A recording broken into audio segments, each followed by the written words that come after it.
40 Minute Podcast. I am your host, Khaled Abdallah, and I'm joined today by Derek Swift Jr. How you doing today, Derek? What's going on, brother? How we doing? Doing well, man. So today's topic is the top 3 what-ifs in Atlanta Falcons history. So Derek here is an Atlanta sports fan, a Falcons super fan. So we're going to be talking about some of the key what-if moments in the history of one of the, I think it's fair to say, one of the more tortured franchises in NFL history. So we're going to take turns talking about our what-ifs, talk about some of the impacts of what might have happened. Yeah. So I saw you were about to say something. Would you disagree with the tortured part? I'm gonna say yes. Okay. As far as NFL goes, we're not the Cleveland Browns, we're not the Detroit Lions, and we're not the Minnesota Vikings. Let's see here. How do we describe our torture? As the bridesmaid who's always left at the altar? Okay. I could see that.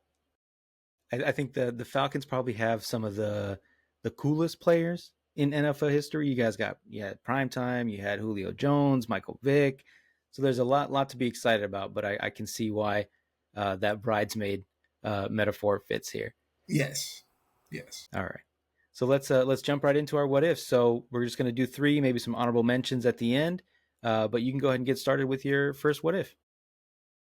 Well, for the 1980s, I was born in 90, so a lot of people said a what if would be, what if the Falcons had won the 1981 NFC Divisional Championship game? Those that were there at that time said that was their best team ever. Unfortunately, we came up short against the Dallas Cowboys and Roger Staubach and Tom Landry. So I guess the first what if for the 1980s franchise and this here would be, what if we had won that particular game and went on to face the San Francisco 49ers in that NFC Championship game? Would that dynasty have started with Joe Montana and Jerry Rice? So what was so special about that Falcons team? Well, again, I was born in 90, so from what I've been told, they had a very great stifling defense and a decent running attack. And we also had a dual threat quarterback. Steve Barkowski led it. Willie Andrews, I believe, was the running back. And then the name of this defense, from what I've been told, was the Grit Splits. So it was a gritty, grinded out type team. Of course, it was the first postseason success that the franchise have had since its debut in the league from 1966. So we've had some not so good seasons, and that was, I believe, the first season that we had where we were like, okay, maybe we can build on it. But of course, we're in the 80s, so that was dominated by the 49ers and what have you. So pretty much it wasn't gonna fly. Yeah, I think from the NFC, that was Niners, Cowboys, the Commanders or Redskins, whatever you want to call them. They definitely dominated on the NFC side of things. So if I remember right, Bartkowski was let go, some people say prematurely, from the Falcons. And do you think this would have changed if you guys won that game?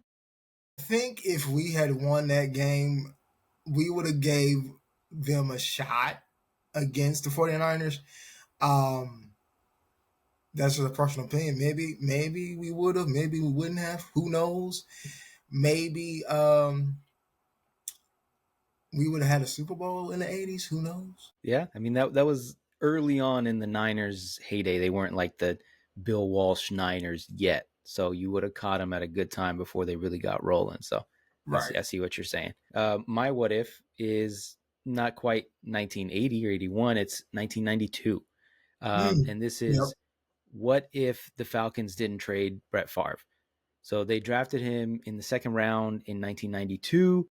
From what I've read about that time period, he was really immature. I guess he's still pretty immature from what we know about him now. But at the time, they said they used to call him something like the Buckhead Crawler or something, because he would always go up to that neighborhood and he was always at the bars and he was drinking heavily and he was really immature. And Jerry Glanville, the Falcons coach at the time, wasn't a fan of that. He didn't like that gunslinger approach that he brought. He wanted a little more conservative quarterback play than what he was getting from Brett Favre. So they end up trading him, I think, just after his rookie year for a first round pick to the Packers. And of course, he goes to the Packers, wins the Super Bowl, becomes a Hall of Famer, all that stuff. But obviously, this is a huge what if, not just in Falcons history, but in NFL history, because it changes the trajectory of the whole 90s, even into the 2000s. Did you know about the fact that they liked Brett Favre, but Jerry Glanville didn't like him and thought he was immature? Um, that particular era, I was born in 90, so this is 91, 92. Um, NFL Films did a expose on that era, calling it the too legit to quit era. If you're familiar with Andre Rison, Deion Sanders, MC Hammer was there on the sidelines, Evander Holyfield at the time. Atlanta was booming with the hip hop culture. So, to that, what if I ask this question? What if Deion also had stayed with Brett Favre? A lot of people probably wouldn't catch this being Falcon fans, but had he stayed here in Atlanta, that is 93, 94, 95, and 96. Your 49ers won the Super Bowl in 94. Your Cowboys went back to back in 92 and 93. Had Deion stayed here, I think we would have had a shot to contend more for the NFC West Championship. And with Brett Favre at quarterback, him coming into his own 92, 93, 94, where he was doing multiple MVP seasons, we Mm-hmm. would have a Super Bowl in the 90s, especially if he were the quarterback and went back to back against John Elway, Super Bowl 32 and 33. That one, Dan Reeves will have a Super Bowl ring on his ledger. God rest his soul. Yeah, I think that's a pretty easy connection to make. I mean, I know Dion was there a couple years before Brett Favre, but he ends up leaving because of the team struggles. He wanted to go to a winning franchise, which he does. There did obviously he went to two, and he ended up winning a Super Bowl, both the Niners and the Cowboys. I'm not sure. I forget how many Super Bowls he has total, but he's Two. got enough. He's He's got two. got two. Okay, He's got two. one each. So, and then Brett Favre has the one, and then he ends up. I think they go back to back, but they lose to the Broncos the They next year. do. They win they lose the NFC Championship game that got them. Well, the Cowboys got them in '95. They lost. So '96, he also enters rehab and all that stuff. He still has issues with alcohol and pills and all that stuff. Yeah, painkillers, I think. He develops a friendship with Reggie White, and he wins his Super Bowl in New Orleans. And then he goes back to back, as you mentioned, as a double-digit favorite against John Elway and the Broncos. And for a minute, I thought they were going to win it, and then somehow they just don't win it. So yeah, there's a what if Deion and Brett Favre been on the same team. Had they been on the team, Mm-hmm. would we have a Super Bowl from the '90s? I think it's pretty fair to say, for sure. You get two Hall of Famers, Hall of Famer on each side of the ball that's able to galvanize the rest of the team. You got a great coach. The fact that you guys made the Super Bowl a few years, I think it was '97, which is coming up later on my what ifs, but you had the team there. You just maybe didn't have the quarterback that could take you over the top, and that would have been Brett Favre if he had cleaned up his act. So, what's your second what if? Second, what if, boy? What if the Falcons don't choke 28-3? I know this is a dog one, and I that thought this was was gonna be your number one. no. This was gonna be that one because that one has been podcasted about through some other people that I know forever and a day.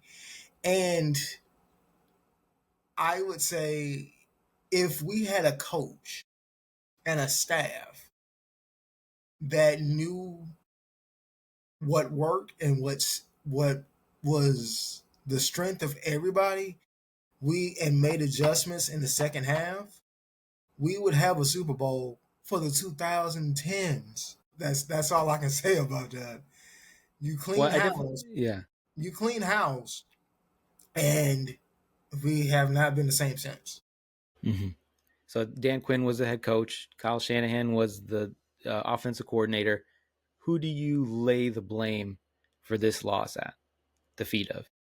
Well, everybody and their mama says it's Kyle Shanahan, and it's odd that he has not been able to get over the hump himself as a head coach now. So it's kind of his karma comeuppance of sorts, where you've got a talented team who understands your system, and you're clicking on all cylinders throughout the year, and then you're clicking on all cylinders for 30 minutes of the biggest game of the year, and then this second half, post halftime stuff, it's like you don't know how you got there. Tell me more. What did they do? What did they do wrong? What would you have done differently? Well, if it were me, um, I would have had a better depth chart for my running backs. We only carried two. And it was a decent tandem, Tevin Coleman, Devontae Freeman. Had we had somebody else that was a bruising running back and some bigger defensive linemen, we could have stifled Tom Brady even more. Um, Honestly, I think the entire staff that year knew that they were not coming back. So they figured, let's see what we do. We know we're not coming back, and whatever happens after that, we just got to live with it. And it's so ironic that only Kyle Shanahan is getting the blame. Our entire staff that year all got head coaching jobs. Hmm. Every last one of them. Mike Was who McDaniel. was the defense coordinator? Oh, I guess it was Dan Quinn, right? Who was No, calling the Dan defense? Quinn was the head coach. He Yeah. should have been the defensive coordinator, but he was given the task of being the head coach. So our offensive coordinator was, of course, Kyle Shanahan. He takes a 7-year gig to San Francisco. I believe our quarterbacks coach was Mike McDaniel, currently the head coach in Miami. Let's see the quarterback. Let me see one. I don't know the positions directly of how they had them organized, but Raheem Morris, who's currently the coach now, who might be on a hot seat, he was on the staff. He got a second shot. Um, Even the head coach for Green Bay, I believe, was on our staff. Yeah, that's right, Matt LaFleur. Yeah. And he's been to multiple NFC Championship games since, and he can't get over the hump. So, I mean, Okay. So you're saying that it's everybody's fault, not just what? Kyle Shanahan. Not just Kyle Shannon, exactly. Because you don't, the thing that you don't do that I brought up in another podcast in the exact what if scenario is you never ever let your staff seek other coaching opportunities. You never do it so far in advance as if you already going to win the game before you even play it. You never do it. It's just idiotic, but that's what we chose to do. And well, here we are 7 years later, and we still can't get right. Yeah, I think Kyle Shanahan. That's the curse that he carries is can't get it done, can't get over the hump. I mean, he's been to the Super Bowl twice since, and it's been not quite 28-3, but it's been similar situations where they've been up double digits. And Choking to the yeah, same team, same quarterback, same coaching staff, same scenario. You had them, what was it, 24-14 in Super Bowl 54? And then you had them 10-0 in this past Super Bowl, and you choked. Ay, ay, ay, ay, ay. I think that the irony is coming from the Mike Shanahan tree where they just use multiple running backs. They could turn any running back into a star. He's kind of been able to do that in San Francisco, but there are times when he forgets what his bread and butter is. And it seems Exactly. like Boy just, wonder. You want to show yeah, them how smart you are. I mean, the reason we sought him, believe it or not, is because of what he did in Cleveland. yeah, I remember he was there with Mike McDaniel too. And they both came to Atlanta. And you talk about a offensive minded head coach, quarterback coach. You could have went that route and could have brought Dan Quinn in as a defensive coordinator. You might have you might have multiple Super Bowls for They the had the team. 2000s. You Yeah. might have had it for the 2000s. You might have had it. Yeah. I think a couple years before that, if they beat the Niners, so I think it was 2012, 2013, they beat the That was Niners in the Mike Smith, championship where game. we had a 24-0 lead. We had a defensive minded head coach that year. Everybody galvanized and responded to him. And then once we got to that pinnacle and we choked that, we was like, okay, we're done with you. We ain't listening to you. Mm-hmm. So I mean, I don't know what it is that people were looking for staff wise, let alone player personnel. I don't get it, but Yeah, I get you. This is a tough one for sure. exactly. Uh, yeah, but yeah, that's why it would have been my number one. But I was like, "You're the Falcons fan. I'll let you talk about it when you're ready to talk about it because I know it's a touchy subject." Oh, So yes, I literally, as I watched that game, I'm like, okay, we are doing what we're doing, and I'm surprised. I was a bit perplexed a little bit, like we're mhm. making this look too easy. Something ain't right. Yeah, it was Uh, like watching a car crash in slow motion. As a Raiders fan, I'm a Patriots hater, so no, it was a tough watch. trust me, I don't have to say it. Tuck rule, no shit. Exactly. Ugh. There you go. All right. I have my number two. What if this is another quarterback related one? This is about Michael Vick. Basically, what if Michael Vick doesn't get caught up? What if he learns his lesson early on, doesn't have to go to jail, and basically end his career as an Atlanta Falcon? Uh, I think this would have been a major turning point in, again, NFL history and, of course, Falcons history. I think from an NFL perspective, we've seen that running quarterbacks can be successful. We've seen Lamar Jackson win multiple MVPs. We've seen Yep. him get close to the pinnacle. Josh Allen, all kinds of guys like that. Maybe Vic was a little bit early. Cam Newton, throw him in there. Maybe he was a little bit early in that revolution, but I think if he would have stuck around longer, he would have had more of a chance to develop and the game would have adapted to him and he would have had a reached a second level. So I have a little bit more about this, but I feel like you got something to say. Actually, yeah. And it's odd. I grew up in this era now. 14-year Falcon fan, and I grew up in this era. So Michael Vick comes in 2001, gets hurt in 2002. The Michael Vick experience is what we called it. From '03 to '05, especially '04, you couldn't touch this. This man was a cheat code. You couldn't touch him. In '06, when we found out about it, it was bizarre to find out that people were doing this. I thought it was a prostitute ring, to be honest. Mm-hmm. I wasn't thinking animal fighting. I mean, I understand that's a cultural thing in the Latino community with cocks, with chickens and hens and all that stuff, Mm-hmm. but I never heard about it in the projects of everywhere else. But apparently, that's what it is here in the U.S. So, It's just a country thing, the dog fighting. I mean, certain places in the country, it's just what they do. and to lie about it, to say nah, I don't know nothing about it, to actually have all the evidence at your house and you're actually you're in Miami, I think is what he was at. He was flying somewhere, and I guess he was also trying to get some weed. I don't know that particular detail, but to lie about it to Roger Goodell, current commissioner, bad idea. You said you knew nothing about it. You said it wasn't you. Yet your brother and everybody else took a fall for you. Um, and had he not got caught up, maybe we don't have Matt Ryan here. I know I followed that career as well for a decade or so.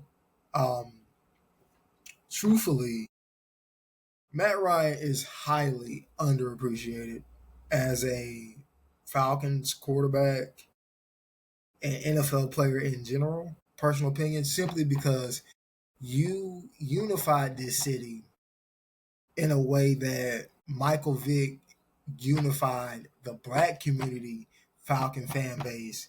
You brought this city together as a whole for everybody to root for the Falcons.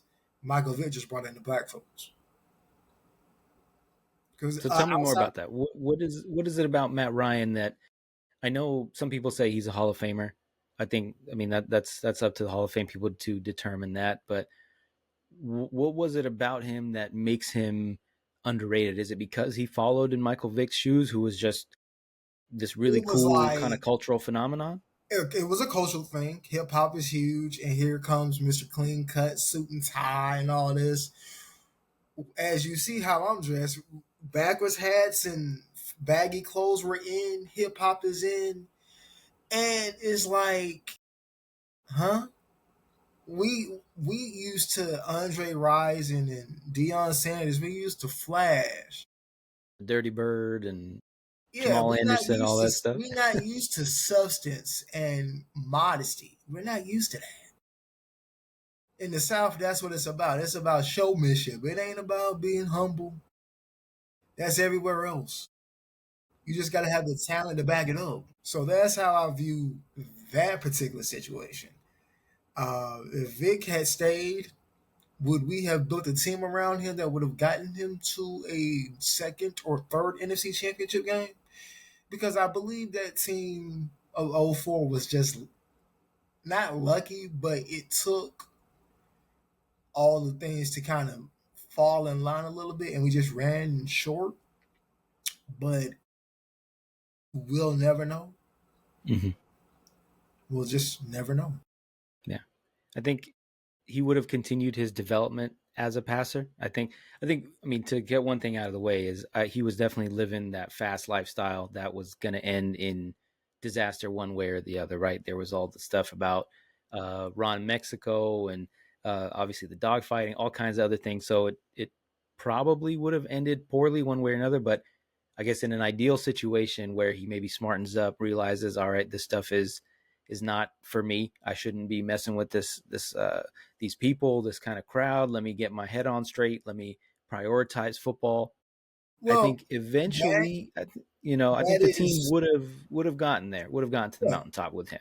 that is the old adage of you can't keep your family and your homeboys and your homegirls who've been down with you for a long time. When you haven't had nothing and then you make it, you can't. Everybody can't come with you. Prime example. I know this is football, but look at NBA superstar Memphis Grizzlies, Ja Morant. Prime example. Michael Vick was that a generation ago. That's Ja Morant today. Getting in some trouble, uh, your crew starting fights and stuff like that. Y'all got to watch your people, man. What's your last what if here? Last what if, boy. Uh, Jury's out. Um, what if we win a championship? Um, for those who have been fans for a long, long time, will you be around to see it? And I jokingly say that, but I hope a lot of people are. But I jokingly say it: are you going to be around to see it? Those that have said not in my lifetime. You got a shot right now, even though Grandfather Kirk is not acting like kinfolk Kirk right now. We got a shot. We just can't mess it up, and we doing it right now. We're messing it up intentionally, I think. But Okay. What if I'm going to throw a couple at you? I have one more, but I'm going to throw a couple that were. So I went on the Falcons Reddit page. I asked people, some of the fans, they came at me with a lot, like way too many to keep up with. But I'll throw a couple at you. So we already kind of talked about the Niners game in 2012, up 10 going into the fourth. Do you think you had enough of a squad to beat the Ravens in the Super Bowl? Do you think that would have been enough? now, me personally, I would not know.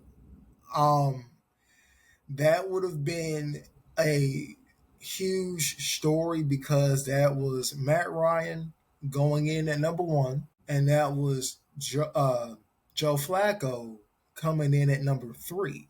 The top two of the top three NFL prospects playing in the Super Bowl. But just like Tom Brady in his last dance, I think the fact that it was Ray Lewis's and Ed Reed's last dance, I think the media in Vegas knew what they wanted to see. They didn't want to see the Falcons win the Super Bowl, and they knew it. Okay. So it was a destiny. All right. I got two more for you. Okay. What if Julio Jones catches the touchdown against the Eagles in 2018 when they went on to win the Super Bowl? The year of the underdog Eagles. The year that we also beat the Rams in the wild card. Yeah. I think If you would have you hosted the Vikings the next week, and that was not a good Vikings team. No, So that I believe that was the team that also beat the Saints that year. yeah, the Minneapolis Miracle. Yeah. The Ole Stephon Diggs catch. The oh no. See, well, never let Saints fans live that down. I don't care what you say. I don't care about Travis Porter doing this to Peyton Manning. We don't care about that. We care about you doing this in a game like, oh, that's how you feel. Okay. If Julio would have caught that pass and we would have faced the Vikings in that next round, I think this would have been like it would have been like 1998.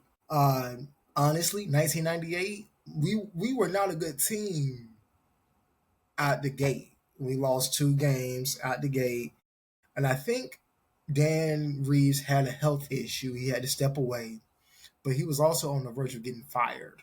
A friend of mine who's a huge lifelong fan, she mentioned all this to me, and I'm like, we start to turn around the season just because we know we might lose our coach health wise. That's something to rally around. Okay. If Julio Jones would have caught that pass, would everybody still be here? Maybe. But that also brings up that question of would you have let your staff go look for other jobs from the Super Bowl? Would you that's how that would have worked. You win the Super Bowl, you're the defending champ, you're starting to get a little bit older. How much gas do you have in your tank then? Mm-hmm. So And you guys, that was the year after you lost the Super Bowl to the Patriots. It would have been a rematch with the Patriots because they did make it back to back. So and then that's the one you actually should have lost. If that was that would have been it. All right. The peak of the Falcons era that year was 2016. That was the peak of it. mm-hmm. Would have won a lot with that. Coming back for another season, everybody knows it now. Everybody knows our gadgets and schemes and all that. All right, now we exposed. Boom. But at least you got one. But the fact that we blew one and the fact that the Eagles did it with a backup quarterback, yeah, just Yeah, I got you. just All right, I have one more draft related one. So I know there's a lot of people in the subreddit. So thank you guys. Shout out to the Falcon subreddit. They brought up drafting Kyle Pitts over Jamar Chase. I think that's a little premature for that one. But the big one. Whoa, wait. Okay, go Whoa, ahead. whoa. Okay. I don't like to do super recent ones because I know Jamar Chase is an all pro. Kyle Pitts has not worked out, but Wait, hold on. it's too soon. It's not that he's not worked out. Let's look at his quarterback in college, who's actually a backup in Tampa Bay. His quarterback was Kyle Trask. Mm-hmm. He's backing up shaking Baker Mayfield, who he himself was supposed to be the savior of a franchise in Cleveland, and that didn't work out. So they call Kyle Pitts a unicorn. He can play tight end. He can play receiver. Megatronosaurus, But they did bring this up where if we drafted a quarterback that year, would we be in the situation that we're in now?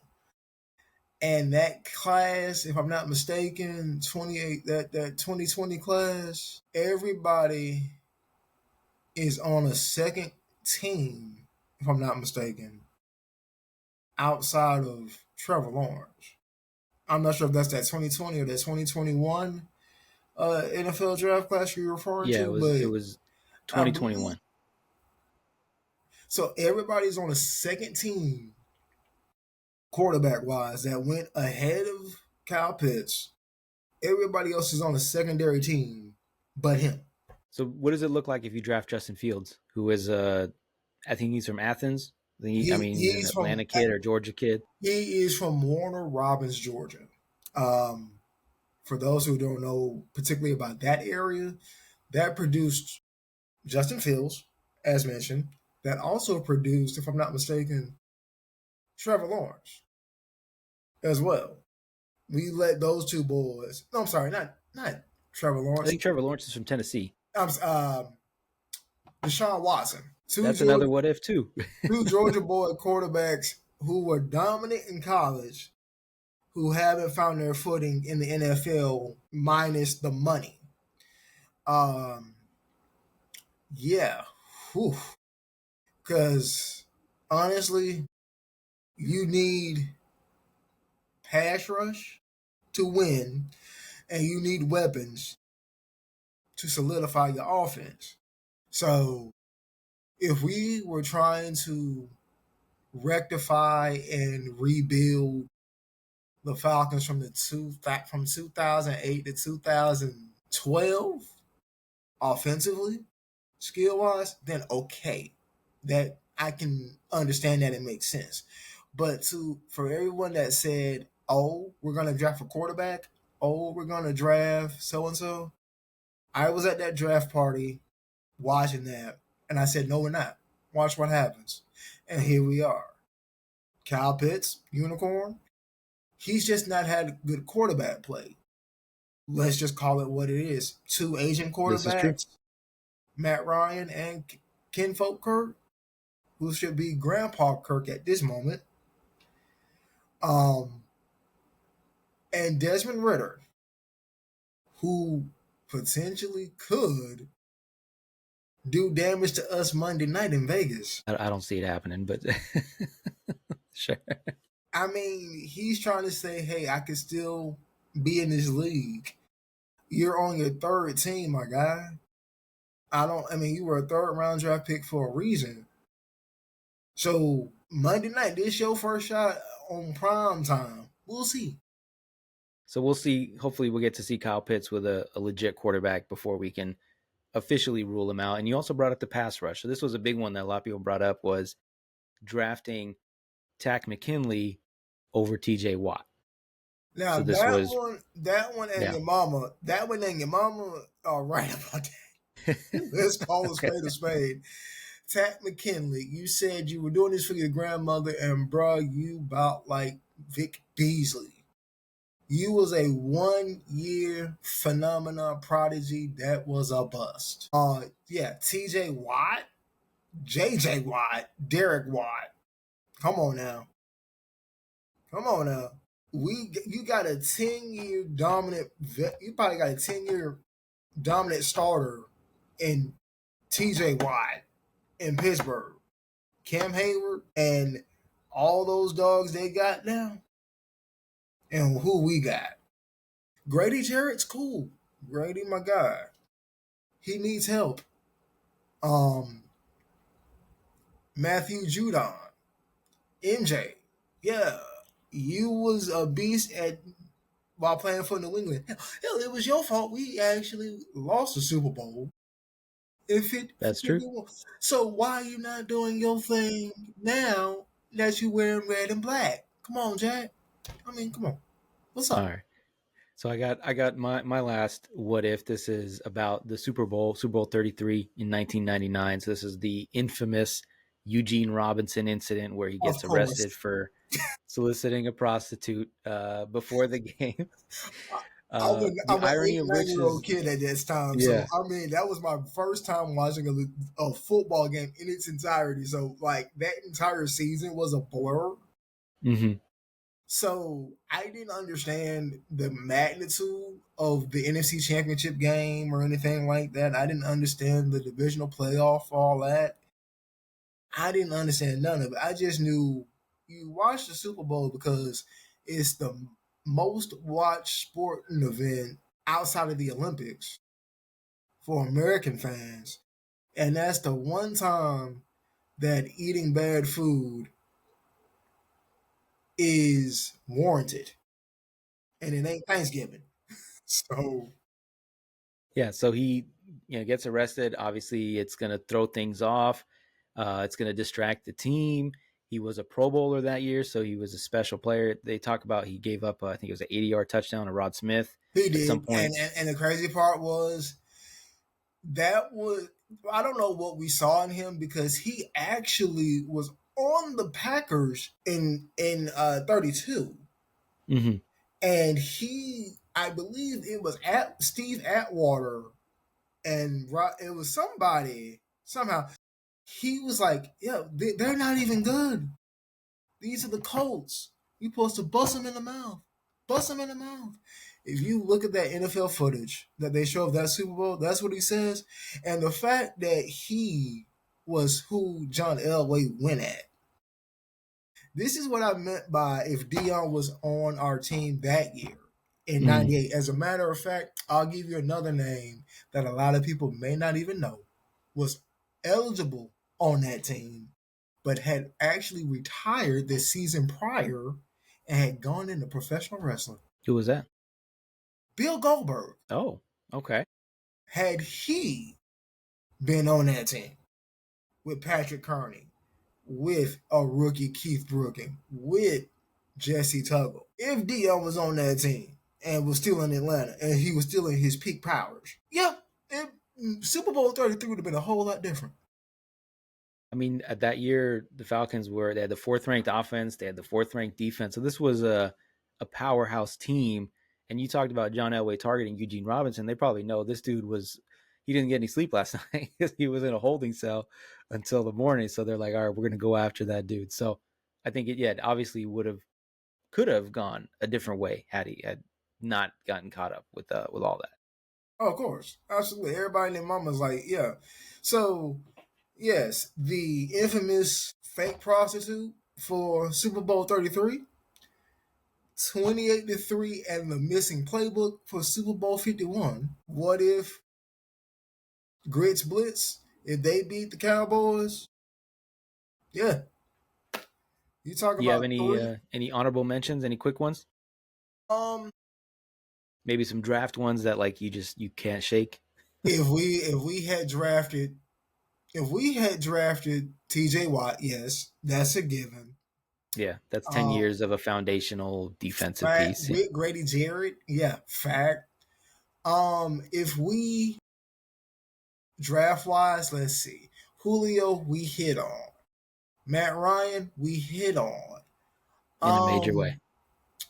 I'm trying to think because the draft is always a hit, miss, and a trial and error type of thing. To me, it's like I don't get into the what ifs of like, oh, what if the Falcons drafted Tom Brady, or what if I like to do like cross positional, right? Like so if you draft a quarterback and people say, oh, you should have drafted this edge rusher instead. It's like, okay, well, the team wanted the quarterback, they just maybe picked the wrong one, for Right, example. right. So that's what I try to focus on when it comes to these what ifs. Otherwise, they're just here talking, I don't know, nonsense. Like there's 280 guys or whatever drafted every year. It's like you could point to any of them and be like, oh, we should have drafted this guy instead. I'm thinking like it's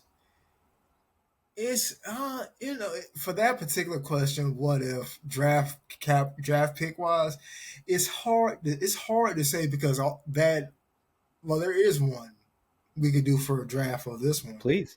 2001, a lot of people probably would have forgot had we not swapped picks with San Diego. Yep, I saw this one a lot in the subreddit too. Yeah, go on. This is a good one. Michael Vick would have been in California. Far from his family in Virginia. Exactly, would have been in Cali. We don't do dogfighting. Exactly, you don't do dogfighting. We would have had LaDainian Tomlinson. We would have had LT, the second best running back of the 2000s. Man. And Drew Brees, maybe. That's the other one. Yeah, maybe. Drew Brees, maybe. But yeah, we swapped picks. Drew Brees got a Super Bowl. LT, Hall of Famer. Vic, soon to be NFL Hall of Famer, but he right now, if I'm not mistaken, is a college football Hall of Fame nominee. You think he's getting in the Pro Football Hall of Fame? I'm not sure about the Pro Football Hall of Fame just yet, but I would definitely guarantee at least the College Football Hall of Fame. Yeah, he might. I don't know if he's already in there. He might not be. Maybe just because he's controversial. But well, I mean, he was not. He was something you hadn't seen in college football in a long time. For the 2000s, I mean, you talk about that era where they were winning, Florida State was winning, the ACC or the Big East was the conference to go to. The SEC was not thought of. The Big 12 was thought of. The Pac 12 was thought of. But, that's a good what if had we just stuck with our draft picks and gone with the best players, what will we have looked like in the areas that we needed to be good in long term. But we'll never know. that's the fun part about it, right? Is it's fun to speculate. So I appreciate you, man. Thank you for your time. Anything that you want to share, anywhere that folks can follow you so they can see some more of your takes on the Falcons or anything else? Well, I'm open. Again, I'm an open book. Anybody that wants to talk sports with me, whether it be locally or nationally, pro wrestling or what have you, football, baseball, whatever, I'm open. I am in the podcasting group of Facebook, so if anybody wants to reach out to me, feel free. If anybody would like to help me with recordings, whether we share how we share them and how we upload them and all that good stuff, by all means, reach out to me, help me out. That'd be great. That way, I get a following and I help everybody else. So, I'm happy to help you with that. So, we appreciate you. Appreciate all our listeners. Make sure to hit that subscribe button, follow, like, subscribe, all that good stuff. You can find us on all the major social media platforms at 4040 Vision Pod, and on YouTube also at 4040 Vision. Thanks, Derek. Appreciate you. I love you, bro.